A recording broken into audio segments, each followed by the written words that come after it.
الحمد لله رب العالمين والصلاة والسلام على سيد الأنبياء والمرسلين أما بعد فأعوذ بالله من الشيطان الرجيم بسم الله الرحمن الرحيم۔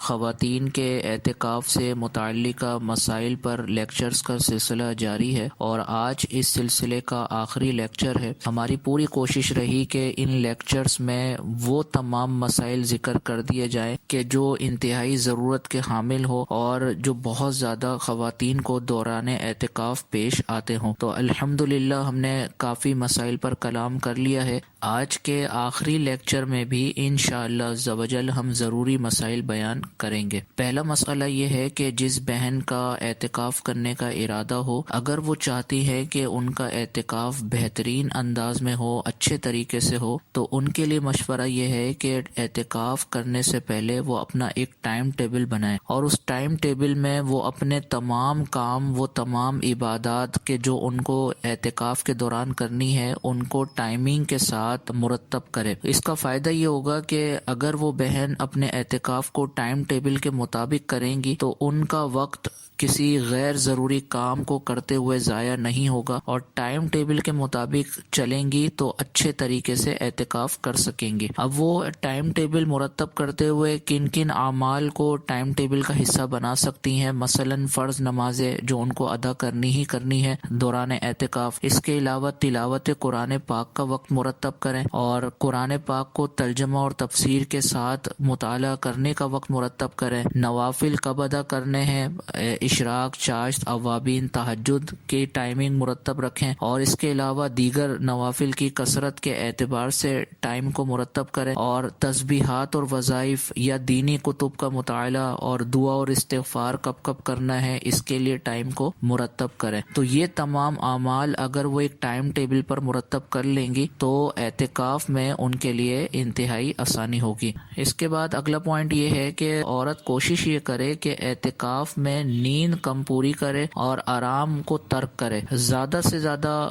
جاگ کر اللہ تعالیٰ کی عبادت کرنے کی کوشش کرے، کیونکہ پورا سال ہی آرام کرنے کا، نیند پوری کرنے کا وقت ملتا ہے۔ یہ 10 دن کا وقت ایسا ہوتا ہے کہ اس میں قربانی درکار ہوتی ہے، اور یہ قربانی انشاءاللہ بروز محشر انتہائی آسانی، بخشش اور مغفرت کا سبب بنے گی۔ تو عورت کو چاہیے کہ اعتکاف میں زیادہ تر جاگ کر عبادت کرے، نیند کو کم سے کم رکھے، زیادہ سے زیادہ اعمال صالحہ، عبادات وغیرہ اور دیگر نیک اعمال کرتی رہے۔ اس کے بعد اگلا پوائنٹ یہ ہے کہ اگر کوئی بہن ایسی ہیں کہ جن کا رمضان کے آخری 10 دنوں میں سے کچھ دن تو ایسے ہوں گے جو پاکی کی حالت میں ان کو ملیں گے، اور کچھ دن ایسے ہوں گے کہ جو ناپاکی کی حالت میں ملیں گے، تو اب وہ اعتکاف کیسے کریں؟ مثال کے طور پر کسی بہن کو 25ویں روزے کو یا 26ویں روزے کو حیض آنا ہے، تو اب وہ اعتکاف کیسے کریں؟ تو یہ بہن 10 دن کا اعتکاف تو نہیں کر سکتی، لیکن اس کا ہرگز یہ مطلب نہیں ہے کہ وہ نفلی اعتکاف بھی نہیں کر سکتی۔ اگر وہ بہن چاہیں تو 20ویں روزے سے لے کر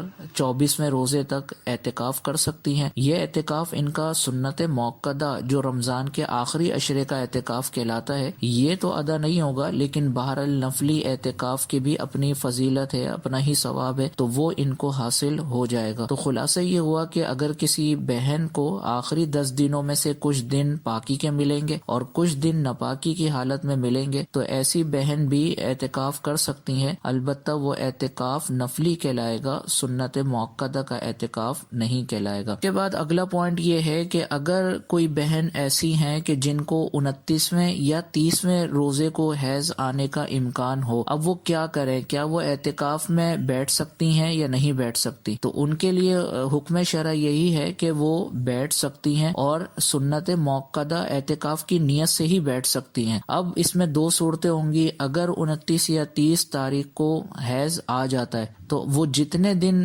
اعتکاف میں بیٹھی ہوں گی اتنے دن کے اعتکاف کا ثواب ان کو مل جائے گا، اور یہ نفلی اعتکاف کا ثواب ان کو ملے گا۔ اور بالفرض اگر 29 یا 30 تاریخ کو حیض نہیں آتا بلکہ پورے 10 دن ان بہن کو مل جاتے ہیں، کیونکہ بعض اوقات ایسا بھی ہوتا ہے کہ جن تاریخوں میں حیض آنا متوقع ہوتا ہے، حیض ان تاریخوں میں نہیں آتا بلکہ 1 دن یا 2 دن یا 3 دن کی تاخیر سے بھی حیض آ جاتا ہے۔ تو ان کو فائدہ یہ ہوگا کہ اگر 10 دن ان کو پورے مل جاتے ہیں تو اب ان بہن کو 10 دن کے سنت موقدہ کا ثواب مل جائے گا۔ اس کے بعد اگلا پوائنٹ یہ ہے کہ حیض اگر عورت کو دوران اعتکاف آ گیا تو اس سے اعتکاف اس کا ٹوٹ جائے گا۔ اب یہ چاہے عید کا چاند نظر آنے سے کچھ لمحے ہی پہلے ایسا کیوں نہ ہو جائے، بہرحال اس کا اعتکاف ٹوٹ جائے گا۔ اور آخری مسئلہ یہ ہے کہ کسی بھی وجہ سے اگر اعتکاف ٹوٹ گیا تو اب صرف ایک دن کا اعتکاف بطور قضا اس بہن کو کرنا ہوگا۔ اب یہ قضا اس رمضان میں بھی کی جا سکتی ہے اور رمضان کے بعد کسی اور دن میں بھی کی جا سکتی ہے۔ اب بہتر یہی ہے کہ رمضان چونکہ کثرت کے ساتھ عبادت کرنے کا مہینہ بھی ہے، تو اگر رمضان میں ہی ان بہن کو موقع مل رہا ہے تو وہ قضا کا اعتکاف بھی اسی رمضان میں ادا کر لیں۔ اور دوسرا یہ کہ زندگی کا کچھ پتہ بھی نہیں ہے، بعد میں کبھی زندگی میں موقع ملے یا نہ ملے، لہٰذا اگر رمضان میں ہی موقع مل رہا ہے تو قضا اعتکاف کر لیا جائے۔ اور اس قضا اعتکاف کو ادا کرنے کا طریقہ بالکل ویسا ہی ہے جیسے سنت موقدہ اعتکاف کیا جاتا ہے کہ جب بھی قضا اعتکاف کرنے کا ارادہ ہو تو غروب آفتاب سے پہلے قضا اعتکاف کی نیت سے عورت مسجد بیت میں بیٹھ جائے گی اور اگلے دن روزہ رکھے گی اور افطار کے وقت اس کا ایک دن کا قضا کا اعتکاف پورا ہو جائے گا۔ تو یہ تھے اعتکاف کے ضروری مسائل، اور امید ہے کہ آپ کو جتنے بھی اب تک اعتکاف کے مسائل بیان کیے گئے وہ اچھے طریقے سے سمجھ میں آئے ہوں گے۔ اللہ تعالیٰ کی بارگاہ میں دعا ہے کہ اللہ تعالیٰ علم دین کی اس کوشش کو اپنی بارگاہ میں قبول فرمائے، آمین بجاہ النبی الامین صلی اللہ تعالی علیہ وسلم۔ آپ دیکھ رہے ہیں PATF Islamic info YouTube channel. مزید اسلامک ویڈیوز کے لیے ہمارا چینل سبسکرائب کریں۔